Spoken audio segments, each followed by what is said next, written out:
Hello सांग मैंने आज मु विदाउट ओनियन गार्लिक रे गोटे साउथ इंडियन रेसिपी करके देखो चलते देखा। आगे मु छोड़ाटा को धोई नेली तापर मु हल्का ताको कड़ाई रे भाजी देइछि।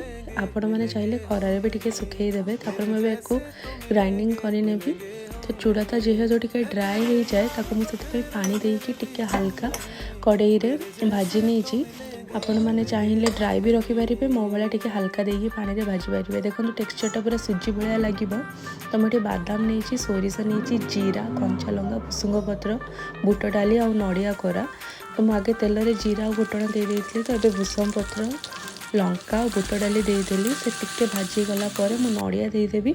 नड़िया देखो ये लाली ही आसी। तो से मु भाजी रखि चूड़ा को देदेली हलदी लंका गुंड आ लुण देकी तापर मु भाजिकी रखिथा बादाम देदेली। तो ये आमर चूड़ाटी प्रस्तुत।